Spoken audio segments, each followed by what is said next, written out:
Hello, hello, hello, everyone. Welcome to the Cope Life podcast interview series. I'm so excited to be here with my special guest, Katie, Katie Grausam Lee. You are so amazing. I'm so excited to have you here because, like I've, I talk about you behind your back sometimes. It's happened, and and I'm not ashamed to say that you bring this light and this energy that makes me like it gets me excited to talk to you, and I don't care what we're talking about. See, I just want to share that. And so, without further ado, let's get to know you better. Tell me about yourself. Right on. Thanks, Mr. Gaines. I'm so thrilled to be here, and it's always a joy to talk to you. Um, so, I am Katie Grausam. I'm a tech sergeant in the U.S. Air Force. I joined not right out of high school, but after a miserable 1 year of college.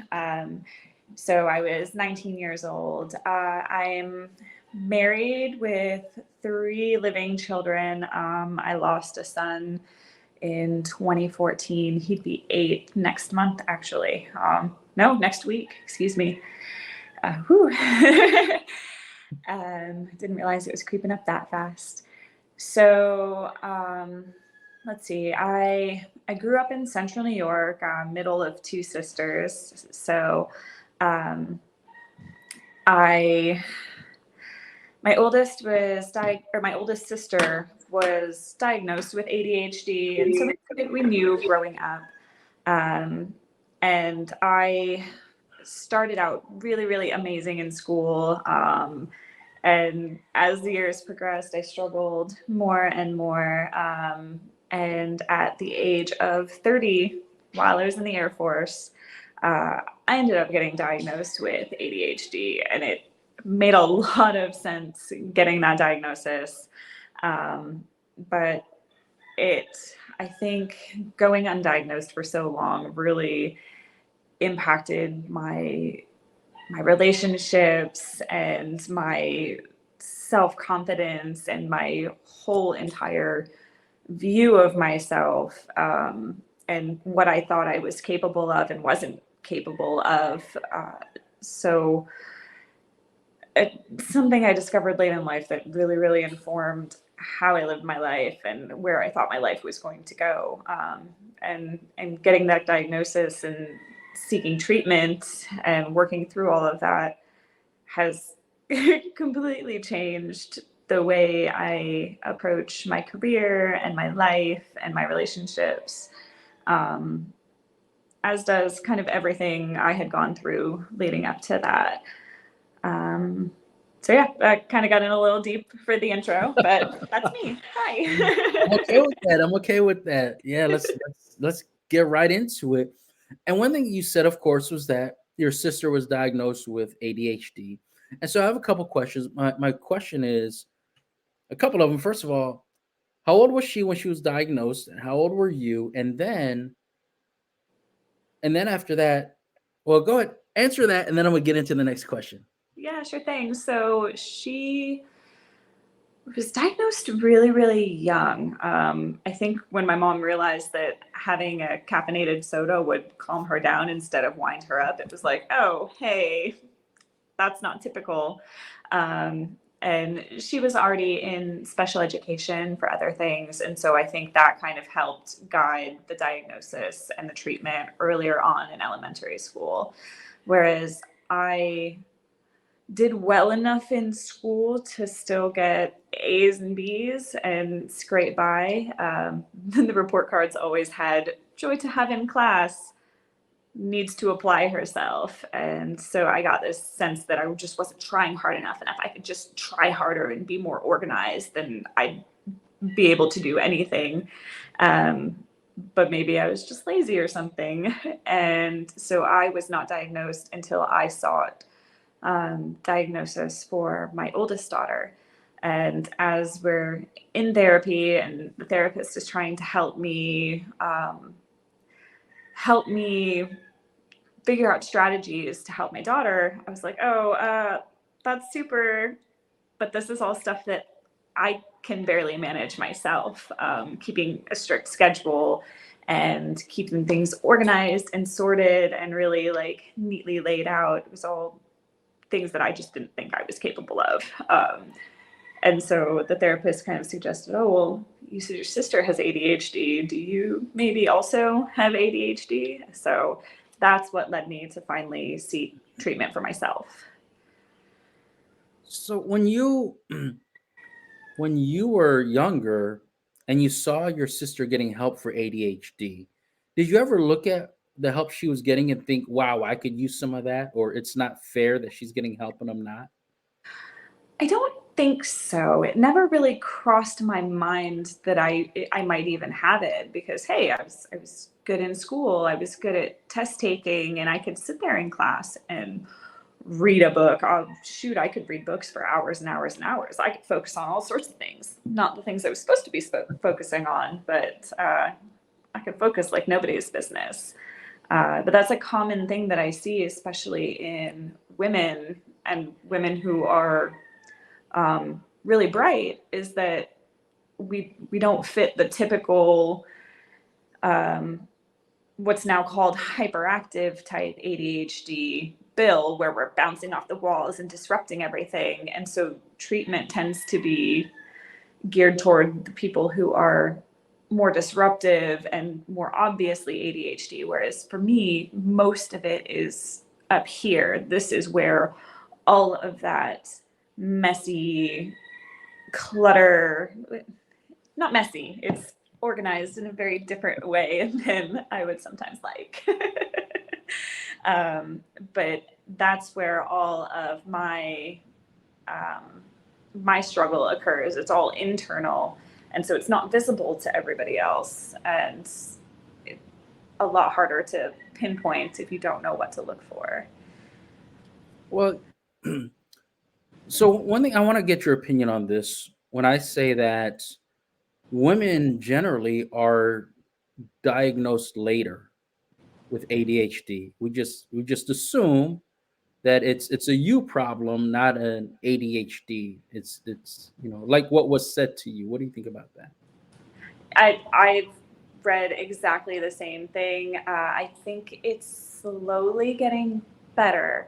I'm hearing more and more stories of, and I think part of it is probably all of these women and mothers who are being diagnosed later in life and looking at their kids and saying, hey, this matches what they're experiencing, or the other way around, where folks like teachers and educators and doctors are noticing the symptoms in girls more often because they're more educated about what those symptoms look like in women, because a lot of it is this intense need to please and the kind of spacey, it's what's called inattentive type ADHD, where if something does not really grab your interest, then you space out and your mind wanders, or you have trouble paying attention in conversations, or like all of that hyperactivity that's more internal is like, oh, somebody said something, now I have to contribute, and you jump in and you interrupt, or you have trouble interacting with your peers a little bit. But yeah, I think it's getting better. I think we still have a long Yes. way to go. So when you talk about those, just the couple different things you talked about, your mind wandering, certain issues maybe with social interaction. How prevalent were those in your life, like in elementary school or middle school, and how did that impact your self worth? Oh yeah. I'm glad you asked that, because it took a lot of looking back to see where it was prevalent, but I think the first time I noticed really seeing it was it as early as elementary school. So like third, fourth grade, I think, is when I started to struggle with the work that wasn't exciting and fun to me. And that's where I distinctly remember hearing a lot of, you just need to be more organized. And that always baffled me, because I'm like, oh, I'm trying. I don't know how. And people would try to help me start organizational systems, and it would fall apart in like a day or two. And it's just, I started to think, well, everybody acts like this is so easy. Why can't I do this why it's so hard for me. There must be something wrong with me and something wrong in my head. And like, the spaciness contributed to a lot of me questioning my own experiences and memory, and left me kind of wide open for some gaslighting and emotional abuse later in life. And then friendships, were difficult until I would say around like 7th or 8th grade, when I found a group of similarly also diagnosed late in life with ADHD, a similar girl that I could relate to, that didn't think I was a big weirdo or, super strange and awkward to be around. You've mentioned a couple of times, just be organized. And so tell me what you think about this analogy. When I say to someone with ADHD, just get organized, that's the same as saying to someone who's depressed, just be happy. Yeah. What do you think? And I may as well just grow wings and become a bird. Like, I could fly with the help of a lot of great technology. And so with the help of therapy and medication, I was able to finally get organized. I now have like fantastic, colorful notebooks with schedules and to-do lists, and I actually get through my to-do lists, and I don't lose my to-do lists anymore, because it was this constant stream of, we use sticky notes, make to-do lists. I'm like, yeah, that's great. I lose them immediately. Like, it's just gone. I don't know what happened to it. I would love it if I did. And that's been kind of the struggle with my daughter, is to get folks on board with, hey, medication doesn't even have to be permanent. I haven't taken mine in a couple of months, partly because I just PCS'd, and finding a new doctor hasn't been at the top of my list. It should be. I need to prioritize my mental well-being. I'm learning. It's a process. I agree. But all the just statements don't take into account that people's brains work completely differently. So just like, telling a depressed person to just exercise more and go for a walk doesn't account for all of the mental roadblocks that get in the way of that when you're deep into depression or deep into any sort of mental health issue or physical health too. Yeah, so I was thinking this, and then you just mentioned physical health.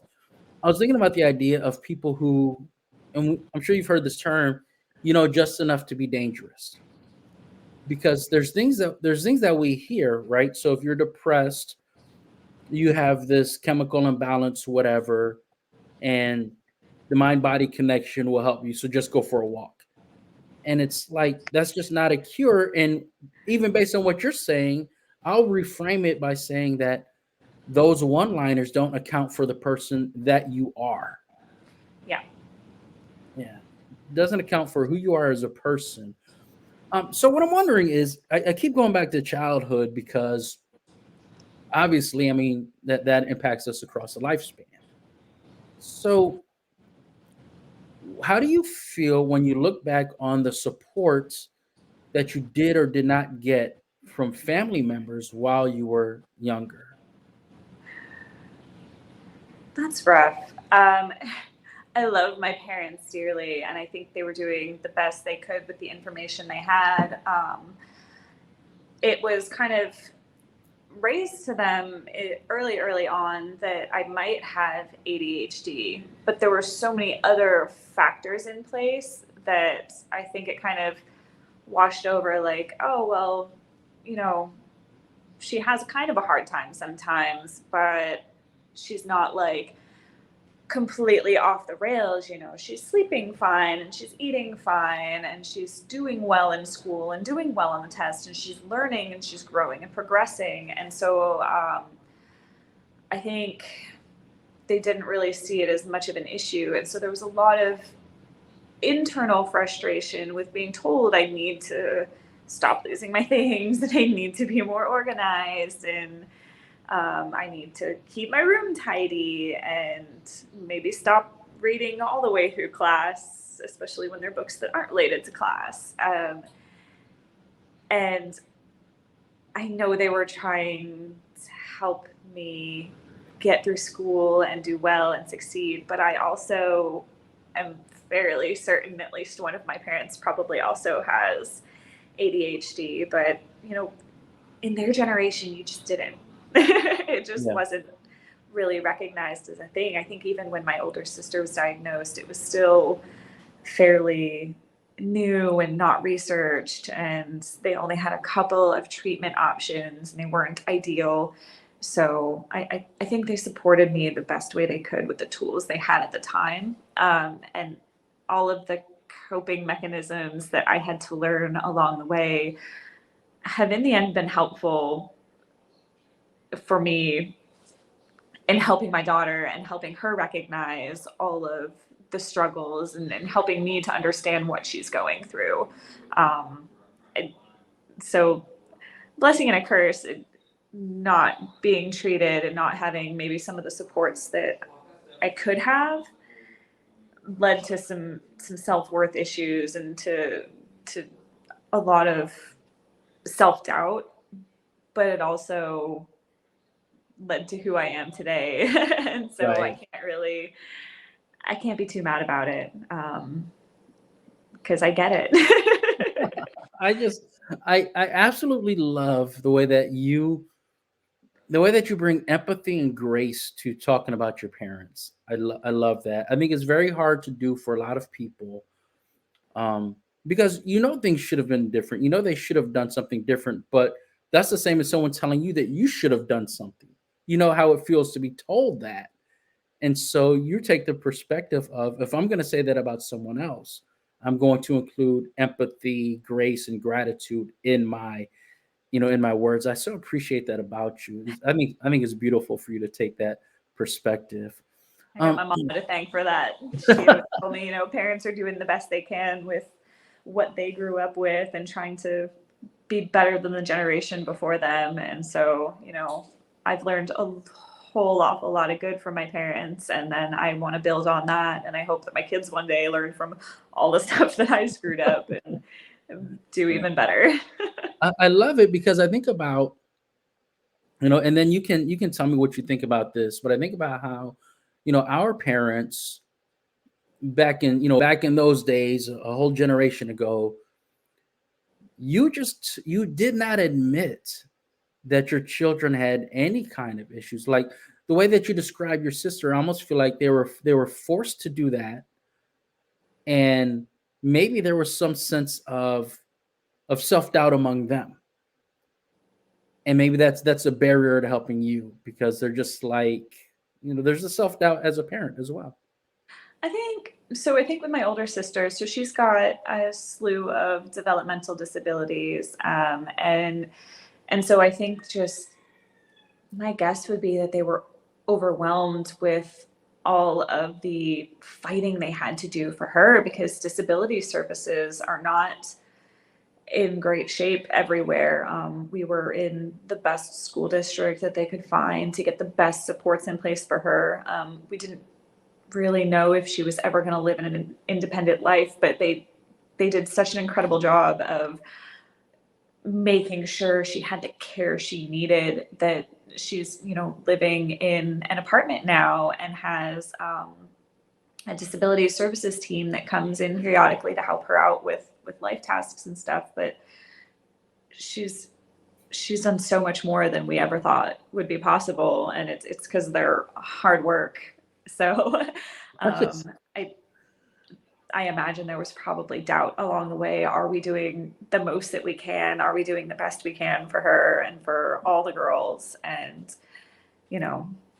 I think they did. I think they did their best, and they did a lot of hard work. So I'm going to get all teary now.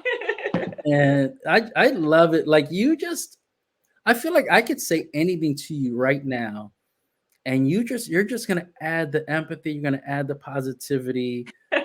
Like, you really are this shining light that people need in their life, including me. Like, that's why I'm so excited to talk to you. one thing I want to ask you though is about when you were in school and you got the A's and B's, and it was like you were doing good enough. But from everyone else's perspective, you were doing good enough and you should try harder. But maybe from your perspective, you were working 3 times as hard just to be good enough. And so I always had kind of mixed feelings about that, because when it came to like test taking, easy peasy. I could take tests all day long and do fantastic in school. And so I felt like I was really lucky there, because so many people struggle with test taking, and I never had trouble with that. It it it didn't hit me until probably high school that I struggled to complete longer assignments. And that's where I got a lot of the, you need to apply yourself. Like, why aren't you getting homework done if the tests are so easy? The homework should be a piece of cake because it's just practice. And I would get so frustrated because, homework's supposed to be done at the end of the day. And I had spent the entire day putting all of my mental effort into like, okay, I'm at school. I will be present at school. I won't read my books. I won't knit a scarf. I did end up knitting scarves. I knit a lot of hats and sweaters. Well, crocheted. I did a lot of crafting in school. My teachers accepted it eventually when I did good on the tests. But it all sort of, it started to fall apart probably my senior year. I distinctly remember being told that if I did not turn in my like 7 unfinished lab reports for science, then I couldn't take the final exam and I would fail science that year. And so I remember like the very last minute, at the very end, the very deadline, pushing a stack of finished lab reports under my science teacher's door because I knew that I had to get them in or I was going to fail. And so I needed that sort of adrenaline rush and pressure to finally get it done, because it was boring and it was tedious and I already passed the test. So why should I be doing this lab report? It makes sense to me. Yeah, It makes perfect sense to me. I have to tell you that. So what I wonder is, were there times where people said to you something like, why don't you do this? Why haven't you done this? What's wrong with you? And your thought in your brain was, I don't know. Oh, all the time. Why can't you be more organized? I wish I could tell you. Why am I still sitting here on this couch when I know I should go for a run and I know I should do the laundry and I know I need to do dishes? Like, I just am stuck. And it's the wildest thing to try to explain, because it's like, and I found that fellow people with ADHD understand perfectly, and other people are like, what are you talking about? Because I can sit there and in my head I'm like, I need to do this, I need to just get up. Okay, we're getting up now. And then I'm still sitting there and I'm like, okay, what's happening? Why am I stuck? Why am I still not moving? Like, there's a weird like disconnect between my brain and my body and what I know I need to do, and then what I'm actually able to initiate. So would you give yourself, maybe I'm telling on myself here. So do you like give yourself deadlines and then you watch the deadline come and go? At 11:30, I'm going to get up and do this. And then, yeah.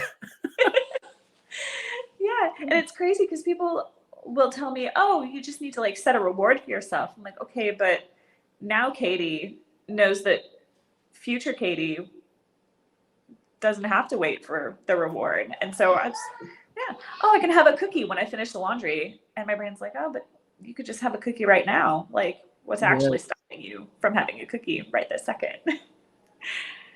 I feel like I'm relating too much to all of it. I really am, because you set that timer. It's in your head at 11:30. I'm going to do this.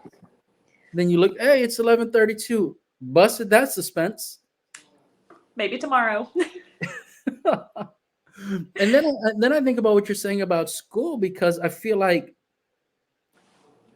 I'll say this. I've heard before that how you view yourself like from 13 to 15 years old, you take into adulthood.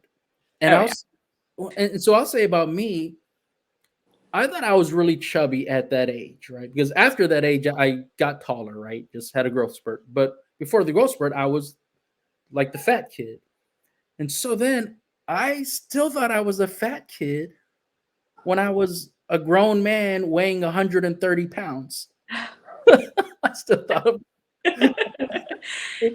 So it does, and I've heard friends who were really overweight and lose all that weight and keep it off for years and decades, still internally see themselves as like that fat person. And so in my head, I am still awkward and spacey and unorganized, and I talk too much and I don't really know what's going on. And so it's been really wild the last few years to find myself in leadership positions and talking in front of groups and getting feedback that, wow, you really know what you're doing. You're really good at this. And I'm like, no. It's hard to reconcile who I am now against that mental image that I still have of myself, and that mental image of myself as spacey and disorganized and scattered and irresponsible kind of landed me in a real unfortunate relationship dynamic, because I had ended up with somebody who sort of preyed on that and used that to discredit me and spin their own narrative about who I was and how competent or incompetent I was. So, yeah. So was that more? I kind of want to be clear on this, based kind of on a conversation I had earlier this morning with some people, but there's a difference between maybe a bad relationship, a toxic relationship, and an abusive relationship. And so it took me a long time to kind of work through those different stages. I started out thinking, oh, this is just a fundamental mismatch. We're just not good for each other. To kind of, as the relationship progressed, I was like, oh, this is very unhealthy. I still don't think I ever applied toxic, even though it probably was. But it was definitely not healthy. And then toward the end, it got to the point where I think it was emotionally abusive. I was being told that I was making things up and misremembering conversations, and got to the point where I didn't trust myself to do anything. I was told that I couldn't understand finances and couldn't be trusted with financial things, that I was not going to promote. And so why bother even trying? I did spite promote after my divorce. This is nothing quite so motivating as a little bit of spite. I love it. I hate to say that. This is a terrible way to think, but that's what got me ranked up that year. And so I say that it kind of, all of that self-worth stuff was preyed upon because I already thought that maybe my memory wasn't great and that I was prone to missing things in conversations or forgetting things or losing things. And so that was sort of compounded by living day to day with somebody who said, oh, you don't remember that conversation correctly. I never said that. I never did that. You misread that. It was always something I was doing wrong. And so after I lost my child in 2014, I was in therapy, and the therapist the first day asked what I wanted to talk about. And the grief was not the first thing that came to mind. It was, I need to figure out how to communicate better, because obviously I'm not communicating effectively because something is not getting through, and my spouse and I just are completely at odds, and I need to figure out how to communicate better. And so a lot of therapy later, I was not, turns out, communicating horribly ineffectively, and kind of eventually came to the realization that my marriage was not healthy, and that was not a way that I wanted my daughters to grow up, thinking that that was what they could expect out of a relationship as an adult. I thought they deserved better and healthier and love and mutual respect. And that's not what they were seeing modeled for them.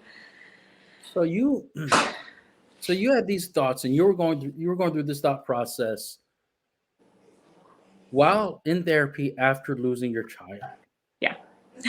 I just want to hear you tell me, whatever you're comfortable with. Mhm. But that sounds excruciating. It was a rough time. Okay. It's okay. Well, let's breathe. Yeah, so lost our child, and at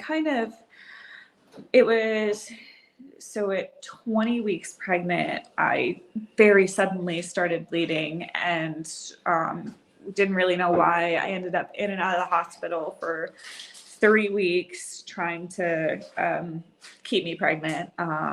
Our son ended up born at 23 weeks and was too small for the NICU. And my kind of, I'm an uncomfortable laugher. So when I start to get sad, if I don't want to cry, I laugh. Understood. And so that was obviously rough, to kind of feel like your body failed you. And after I'd had 2 healthy pregnancies, why did this one not stay? And my spouse at the time said, well, maybe it's your body. Maybe you just can't be pregnant with boys. And I was mad. Like, I expected to be sad, but I was angry because, like, how dare you? I have made it through 2 perfectly healthy pregnancies, and I did my best. And sometimes shit just doesn't work, and you don't know why, and you don't have answers, and that's just life. It's just crappy sometimes, and it's nobody's fault, and nobody did anything wrong. It just sometimes sucks. And so to be blamed for that when I was already having a hard time was really infuriating. And I realized very quickly, like, I could never do this again. I could never be pregnant and go through all of the stress of another pregnancy after this with this man. And that kind of, like, things weren't great before that. Things were going downhill already, but that kind of snowballed it. Like, he was like, well, we can have another if you want. And I didn't.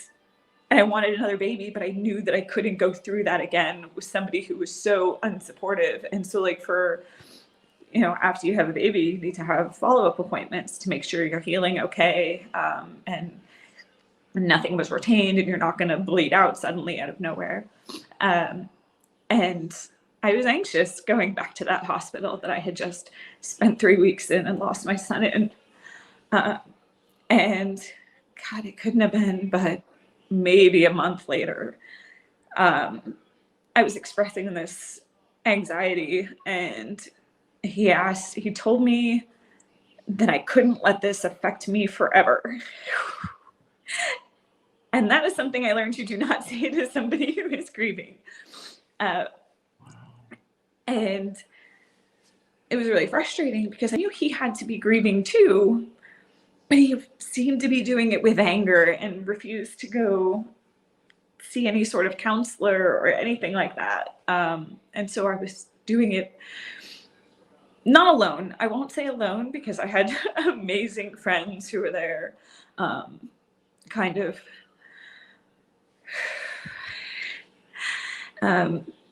Take your I time. had friends kind of forcing themselves into my life, saying, hey, I'm here and I'm going to help you. And I know you suck at asking for help and accepting help. So they sort of brute forced the help on me and the love. There was some brute force love going on there. And so I had one friend waking up at 5 o'clock in the morning to go to the gym with me because she knew I needed to get out of the house and do something physical.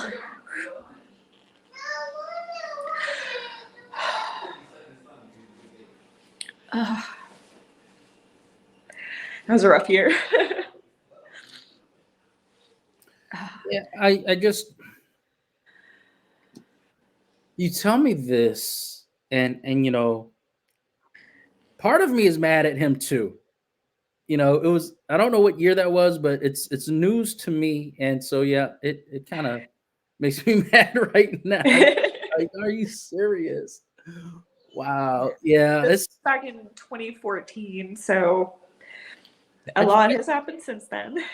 I just I cannot even imagine. You know, I don't know how many people have told you I know how you feel, but I'm telling you, I cannot imagine. Like, And that's the weird thing with grief is like you can feel grief and know that your grief is nothing like somebody else's. And so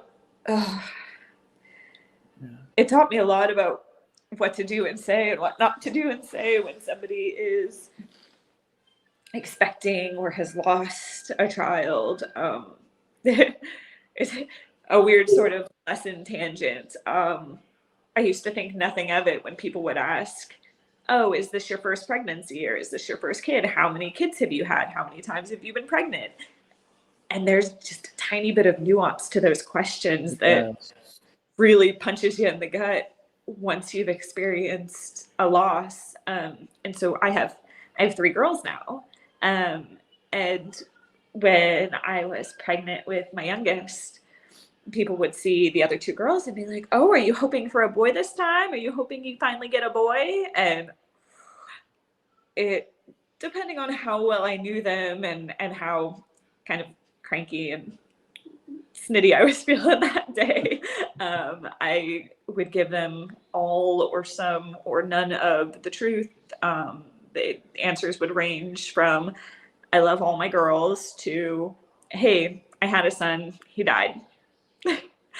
And it's a harsh way of saying it, but it's the truth. Yeah.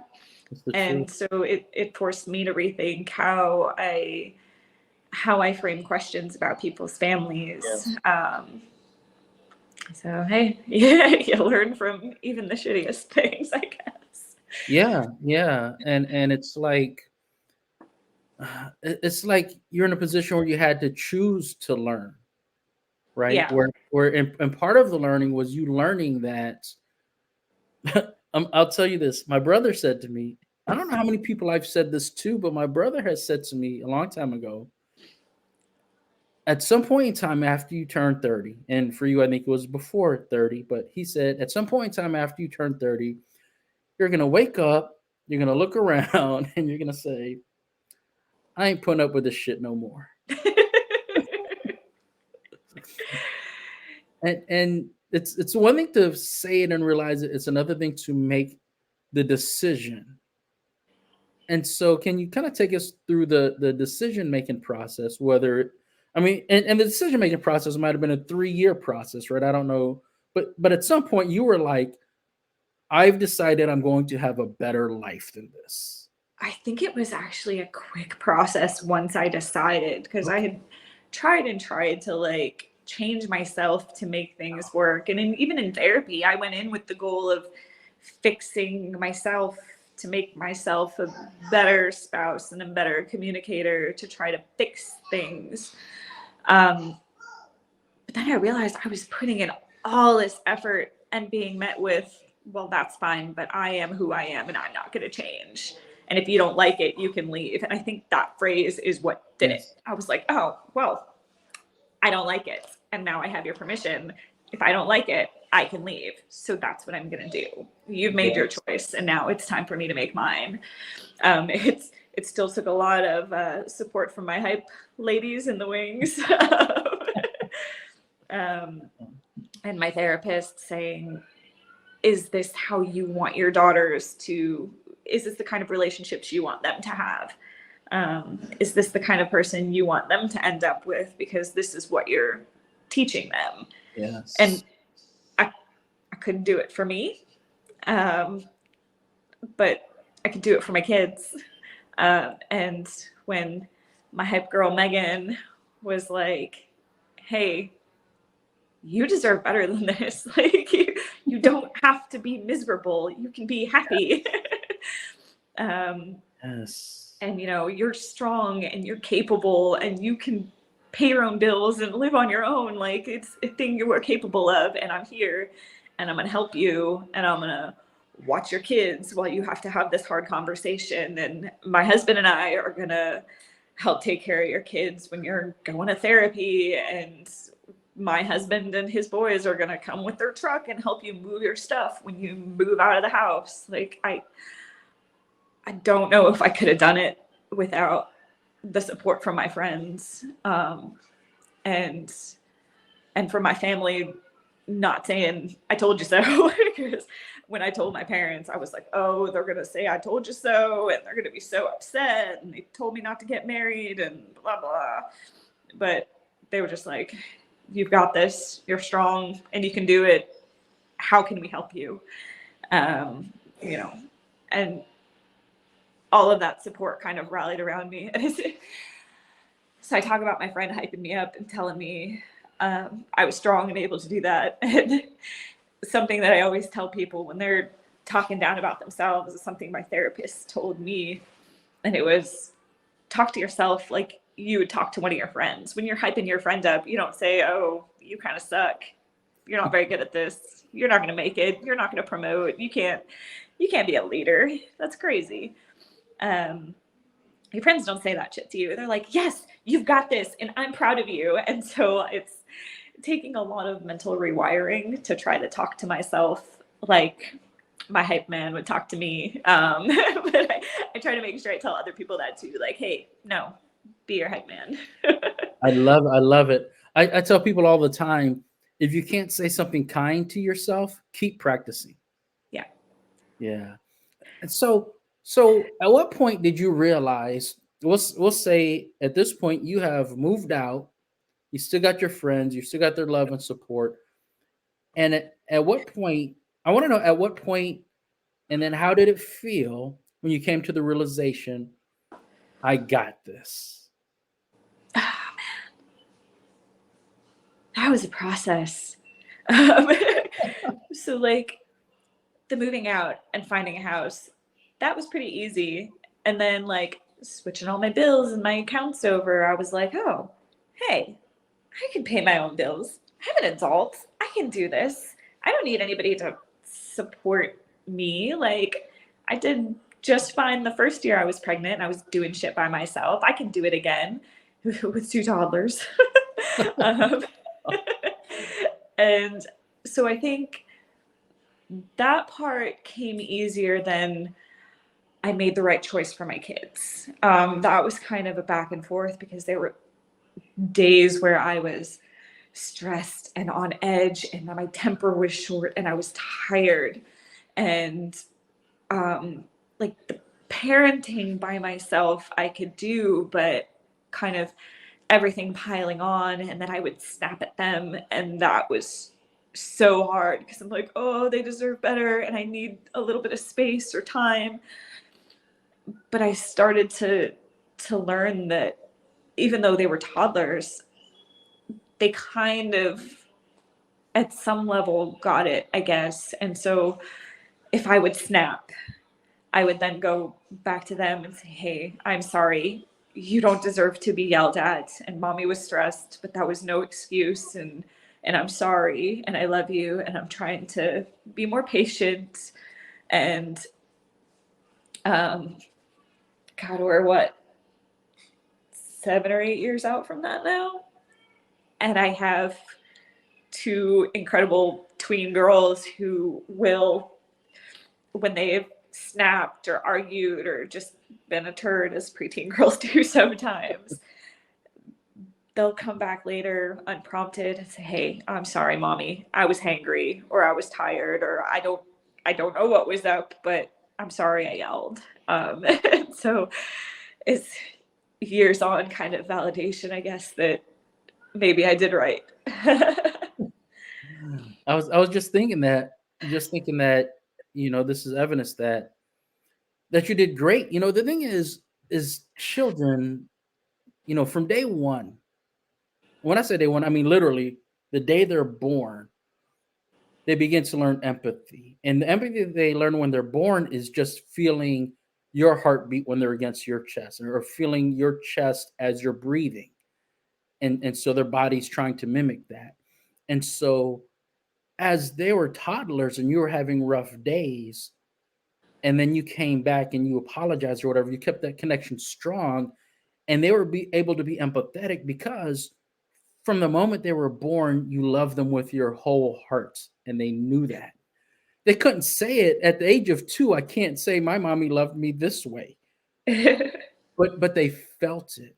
And then it's one thing to feel that love. It's another thing for them to learn from you what accountability is.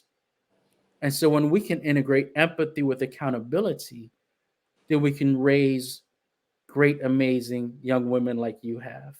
Thank And you you. can take credit for that. I'm cool with that. My Yeah. current husband deserves a lot of credit, because when I start getting snippy and impatient, he is far and away the more patient of us. That's good. That's good though, man.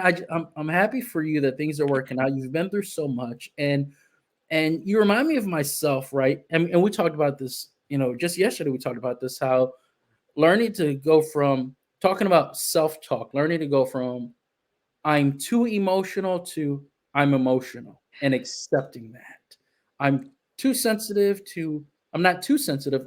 I'm a sensitive person, and I can accept that. So can you kind of talk about that learning process of just learning to accept who you are? This isn't good or bad. This is who I am. Let's talk about that self-acceptance. Yeah, I love that we talked about this yesterday, because it's something that's kind of gone through my mind the last probably year or two. So I was in a leadership position that dealt with a lot of uh, airmen going through shit, and it gets emotional and it's hard, and um, I have to kind of mentally hype myself up, because I'm a crier, and I'm like a happy crier, and I'm a sad crier, and I'm an angry crier, and a frustrated crier. And like in the military, you don't cry at work like that. It feels weird, but I think that we need some more of that emotional intensity, because you're not the only one crying at your desk. I promise you. Like, That's I true. So definitely true. used to. So when I was going through the loss of my child or my marriage falling apart, I'd be walking down the hall and just suddenly like, ah, here are the tears, and I would duck into a bathroom and like sniffle and cry in the bathroom stall, or I'd be like head down at my cubicle wiping away the tears. But I was I've not been the there. only one going through that crap, and I felt so alone. And now I try to talk about it, at least. Like, yeah, I'm a crier. I know that. It's fine. I feel things very intensely. I feel sadness and stress very intensely. But that means I also feel joy very intensely. So intensely I cry. So that's why. But like, what? It's kind of incredible to be so happy that you're crying. I don't know if a lot of people experience that. And so, shit, I'm going to embrace it. I love it. I love it so much. I love it so much. Yeah, I've been there. I've been there. I didn't do it like you did. I've been at a point where sitting in my car, like, let me clean all this up before I walk in the front door. But and so many of us have been there, right? And then you find out after the fact, you find out like, oh, last week this happened, 3 weeks this happened, 2 months ago this happened, and you're wondering, why didn't you say anything? How did you get through all that alone? And you're providing the kind of leadership where they don't have to do it alone. You're providing that leadership where, hey, you can come sit at my desk and cry. It's okay. Yeah, and so it's been really incredible. So when I was on my last flight, and before I stepped into flight leadership and then continued it after I was leading the flight, I would occasionally tell parts of my story to the flight as a whole, whether it was about my ADHD diagnosis and all of the crap that came with that, because the mental health and the stigma in the military is still very real. It's real in the rest of the world too. And so sharing with them that, hey, it's not the end of the world to have a diagnosis of a mental health issue of some sort. Like, we got bum knees all over the place. We got some brains that need some help too. It's fine. Very true. Or telling the story of my loss. And after sharing these stories, I had handfuls of airmen coming up to me and sharing, hey, you know, I think I have ADHD as well, but I've been afraid to go to behavioral health because I thought I would get, you know, booted or not be able to do my job. And thank you for, you know, being brave. Or, hey, I see you use colored pens too. That's also how my ADHD brain organizes things on paper. And just it sort of opened the floor for more conversation and more vulnerability. And I know I'm prone to oversharing sometimes, so you can be probably too vulnerable, I guess. I'm sure there's a balance in there, but I will take it, because if it even opens the floor for one person to not feel so alone, then that's all I can ask for. And it's been incredible kind of seeing those floodgates open. And once you do that for one person, like, that triggers a chain reaction and others feel more comfortable sharing. I got comfortable sharing my ADHD diagnosis after I heard a first sergeant share her ADHD diagnosis. And it was like, oh, whoa, like, Yeah. you can have ADHD and be a first sergeant and be a good one and successful. That was news to me, and it sort of changed the way I envisioned the rest of my career going. So yeah. It's incredible. It's incredible when you think about just the impact. I always say you can't measure your impact. You would like to, but you can't. And for example, this one first sergeant told the story and you heard it, so you become vulnerable. And there's some 19 or 20-year-old who heard it, who heard from you. Yep. And in a few years from now, that 19-year-old airman first class is going to be a lieutenant colonel, is going to be a squadron commander, and is going to be bringing vulnerability to an entire organization because that airman worked for you. Yeah. So It's your it's so truth is a incredible to think lifesaver. about. You haven't thought of it like that, but your truth is a lifesaver, and I appreciate you so much. You're Thank you. absolutely incredible. So one thing I want to ask you, and because I know you got to go soon. For anyone who's watching and doesn't know this, but Katie's in Hawaii. I don't understand time. I assume it's 3 a.m, something like that. But I know It's you have almost to, 7. okay. I know you have to go to work soon. So, because man, I could sit here and talk with you all day long about so many things. But so I want to ask you kind of it's a hard topic, but I think it's necessary, about your opinion on how Air Force leadership handles airmen who have miscarriages. You can pass if you want. You can say No, I think it's important, and I think how they handle it kind of depends on what they've experienced in their lives. And so overall, I think we have a tendency to not want to talk about it because we don't want to make an airman uncomfortable. yes. And I can only speak for me, because I know not everybody wants to talk about it or wants to be uncomfortable. I felt alone, like really, really alone and kind of ignored. And it was just that my leadership didn't want me to feel pressured to talk. But I kind of wish they would have at least asked how I was holding up, and whether I was, talking with somebody or whether I needed resources. Because I think that just would have opened the door for me to talk if I wanted to. And so I don't think there's a perfect way to fix that. I think we're taking good steps in offering. I think they've recently changed the leave policy for experiencing pregnancy losses. You used to only get maternity leave if your child was born alive and subsequently died. And I think they've changed that policy recently. And I know there's some pushes to get bereavement leave in place. I need to update myself on all the leave policies because there's a lot has changed. But I think we're taking good steps. I think it's hard. It's a hard topic, even not in the military. And I think everybody handles things so differently that there's not a perfect answer and a perfect solution, but to keep the communication floors open as much as possible. Well, thank you for that. I mean, even from the beginning of our conversation, you're the one that will turn things positive, and I appreciate that. I'm glad that steps are being made to be more supportive and apply really just effort to have more connection, right? But I want to ask you one last question.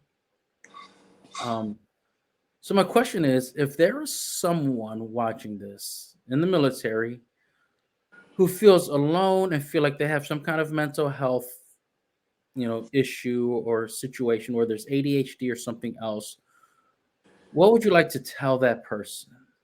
Oh man.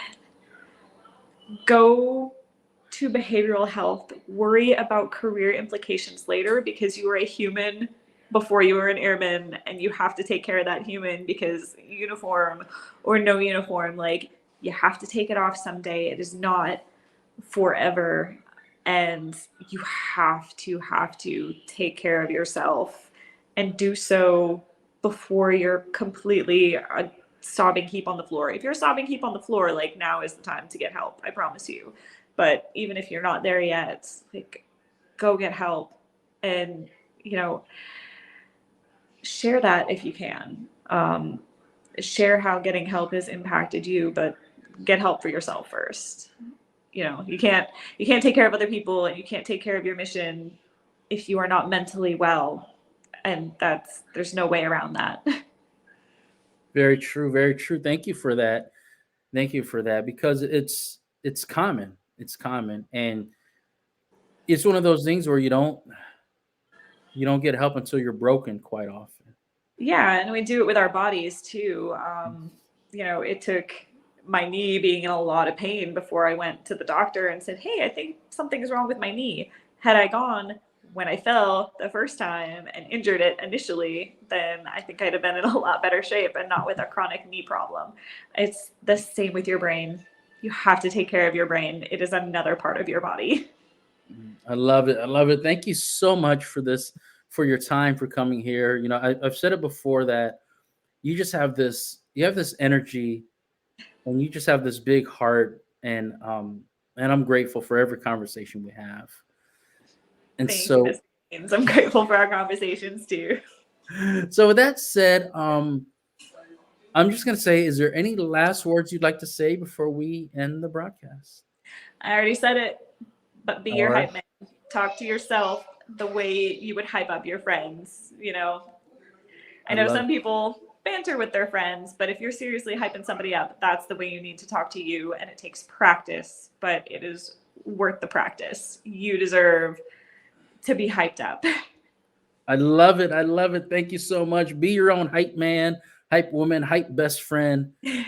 Bring the hype. Bring the hype to your own life, Yeah. because you deserve it. I love it. Thank you so much, Katie. We're gonna do this again sometime. I don't know when, but we'll figure it out. Right on. Sounds great.